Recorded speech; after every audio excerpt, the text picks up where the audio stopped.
Welcome back to Club AJ. If you haven't subscribed, go ahead and subscribe so you can be tuned in for my next video. I just had a major surgery, so the next couple videos are going to be pretty stationary, but I'm still going to stay on top of my upload schedule. Today's video is going to be about how to actually heal.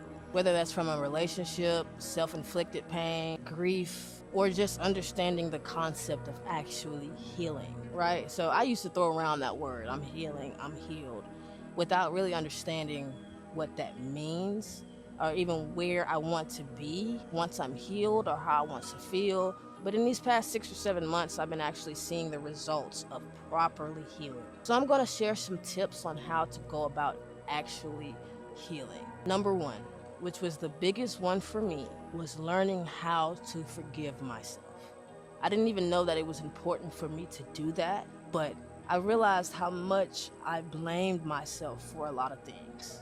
Whether it was a relationship, even grieving someone, I'd blame myself some kind of way.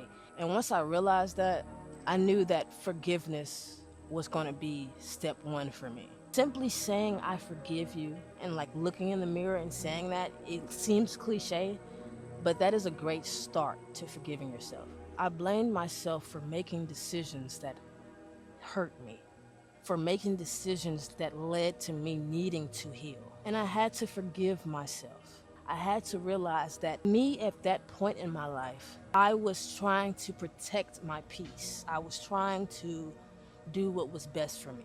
I can't blame myself and say that I knew that that decision was going to cause me to need to heal. But instead of understanding that, I just blamed myself for making a decision that hurt me. So the first step for me in my healing process was forgiving myself. Telling myself, I know you were just trying to help. I know you were just trying to protect your peace. And I forgive you. And I'm sorry for thinking that I would do something that would cause me this much pain. And with forgiveness came tip 2. The second tip for me was changing the way I talk to myself, or changing the way I think about myself or about situations. So a lot of times when I thought about situations that I needed to heal from, it was a lot of darn it, or dang it, or you knew better, or why, or a lot of questions that I didn't really have the answer to, which made me even more angry, more frustrated at myself. I had to change the way I talk to myself. I am a person that talks to myself a lot. I replay situations, I talk through situations, and oftentimes I would talk to myself negatively. And I am a strong believer that there's a lot of power in your words and in your tongue, and a lot of times your words make things reality. It gives it energy. So if I said, I can't believe I did that, or you could have done something different. Yes, it's true that I could have done something different, but realizing why I did that thing is more productive and more beneficial than blaming myself for doing those things. So instead of saying negative things, I found a quote that works for me in every situation that I can repeat. So when I start to think or talk negatively about myself, I would try to cut myself short and just simply say, everything is working together for my good. That statement helped minimize the overthinking. Every decision, every hurt, every relationship, it's working together for my good. No, I may not understand it, but just know that it's working together for my good. And that would navigate me away from thinking about the situation in a negative light. So that's tip 2. Change the way you think, change the way you talk to yourself about situations that cause you to need to heal. Tip 3, journaling. Writing things down has been around for a long time. It is a powerful way of communication. It's a powerful way of putting things in order. So I use journaling to help organize my feelings. A lot of times I have a lot of feelings and I don't even know what to feel at what moment. Journaling is very, very effective. And I would advise you to just try it. Maybe you're not a writer. Maybe you're not the type to like to talk about your feelings. Try it. Write about how you're healing. Write about what you're doing to help yourself heal. Even if you feel like you don't know how to heal, write it down. So I would recommend journaling to anyone who's actually trying to heal. Tip 4. Y'all gotta stand up for a second because my stitches are starting to hurt. Tip 4 is to actually do things by yourself. Go do things by yourself. Whether you're healing from grieving over someone or a relationship or whatever it is, you doing stuff to show yourself that I care, I think about you, I love you. It goes a long way. I was never the person that liked to spend money on myself. I don't know why. I'd rather spend money on someone else to show them that I care. So for me, spending money on myself was this type of self-love. Go do things by yourself. Go to a restaurant and get a table for one and actually enjoy the scenery. Look around. There's so many people here, so many different connections you can make. Look at the menu, actually see what you would like. Do things just because you want to do it. Take yourself out, spend money on yourself, do a vacation for yourself. I am my own bae. I take care of myself like I would love someone to take care of me. This is kind of similar to the advice some people give of getting a hobby. Get a hobby, do something that you like, that you want to pour yourself into and get passionate about. That is very important in healing because healing is a solo endeavor mostly. So you can't be in your healing journey and looking for others to bring you joy, bring you something to do, bring you entertainment. Find things that bring you joy by yourself. That is going to be an important step in your healing journey. I struggle with anxiety. I'm a pretty anxious person, so I tend to think about all the reasons why I don't want to go somewhere before going somewhere. I had to just go. I refused to let my thoughts keep me away from joy, and a lot of times that is what thoughts do. So yeah, that's tip 4.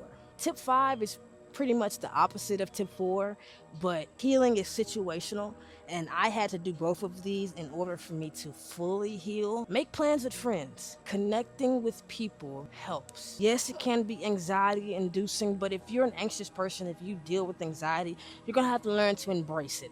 That's how I had to learn. Embrace the suck. You plan on getting in another relationship or making new friends eventually, so it's not like that's the end. This can also help you realize that you're not the only one going through some sucky stuff. You know, you're not the only one that's needing to heal, or it may help you realize that you're doing better on your healing journey than most people. Not saying that is the reason to hang out with people, but it is a possible benefit. Tip 6 is pretty subjective, but it's still a great one to do. Start a routine. Whether that's a morning routine, whether that's a study routine, meal plans, gym routine, start a routine. For me, the routine was a morning routine as well as a daily productivity routine, right? Making it a priority to start my day off the way I'd like to start it off. That was important for me to heal. And it doesn't have to be a routine per se. Just find something that you can pour into that benefits you, that brings you peace, that helps you reach your goals, that helps you be more productive.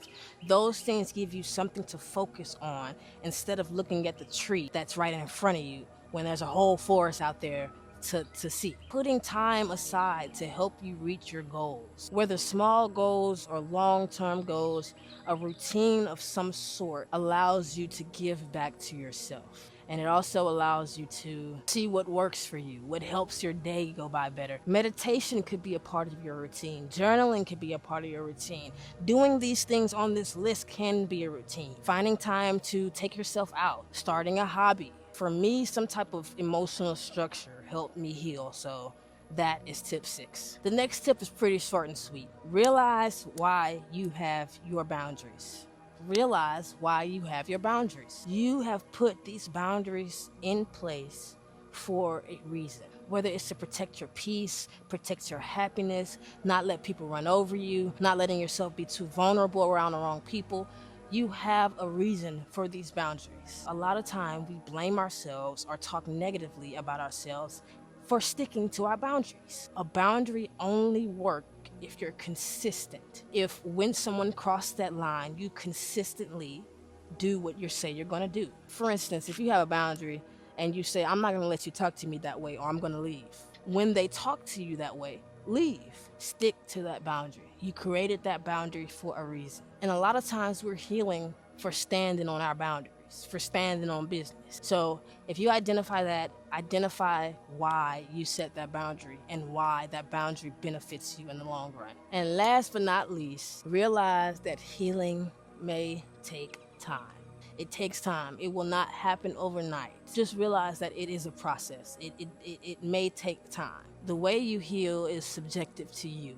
Everyone's healing process looks different. Know that it may take time for you to open up in that way again. It may take time for you to love someone the way you love that person, or to let your walls down. It's gonna take time. And that's it. I do want to say that my relationship with God was a big part of my healing process as well. So if you do believe in God or a higher power, look to that. Okay, God, I'm hurt. How can I turn this hurt into a testimony? How can I turn this pain into a lesson? So I didn't want to end the video without mentioning that, because that's true to me, but that's going to be the end of the video. This is how I started to actually allow myself to heal. These are tips that help me let go of that pain. So I hope that this helps at least just one person. One thing in this video helps one person, that's all. If you have any tips that helped you heal, leave them in the comments. What you have to say may be what someone needs to hear. So I hope you enjoyed the video. Like, comment, subscribe, be blessed, and happy healing.